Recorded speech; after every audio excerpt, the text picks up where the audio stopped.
Now I want to come to a very sober topic, and it's one we've been talking about now over the last week or more, and it is one that is continuing to cause tremendous concern to all of us, which is pediatric multi-system inflammatory syndrome, PMIS.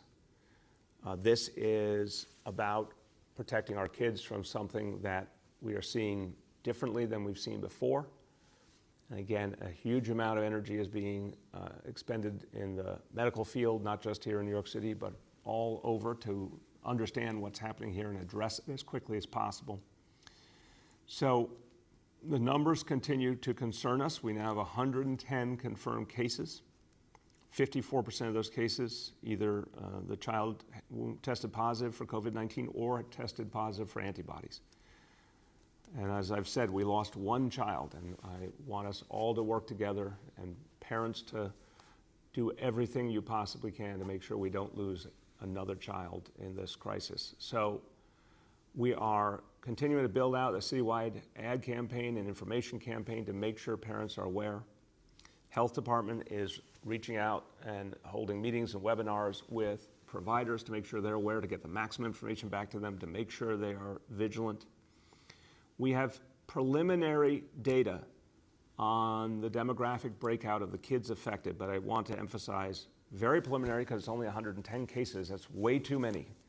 But in the sense of trying to understand this challenge, 110 cases is obviously a small number in the scheme of things. And the data is inherently incomplete, as you'll see on the ethnic breakout. But we want to give people what we have as we have it. So here you see the age breakout. The number one category has been the youngest kids, 0 to 4. The next category, in terms of percentage affected, 5 years old to 9 years old. The next category, 10 years old to 14 years old. And the category we've seen it the least in is 15 years old and up. So this is initial information, but we want people to see and be particularly vigilant with our youngest kids. We see, as we have seen with the coronavirus itself, more impact on males than females, and that is something that's still obviously being studied. The borough breakout here, the number one impact has been in the Bronx, followed by Queens, and then Brooklyn, with much less in Manhattan and Staten Island.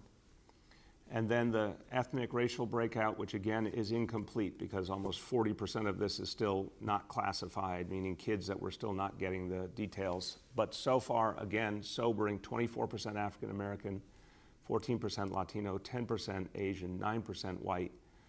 Until we know more about the kids that are not yet identified, we can't give you a fuller picture. But again, very much concerned that this looks like it's tracking the same disparities we've seen throughout this crisis, and that is something we have to address very, very aggressively with everything we've got. Now, we are going to go at this with everything we have, but again, this case, we know so far, and this is always based on changing information, but we know early detection matters. We know if it's identified quickly, if a healthcare provider is alerted quickly, it can make all the difference in the world. And that is why, in so many cases, children have been saved and they can recover. But every family member out there, every parent, please, you see those warning signs that we've been over, please, please, immediately reach out to a healthcare provider. And again, if you don't have one, call 311 and we'll connect you to a health and hospitals clinician.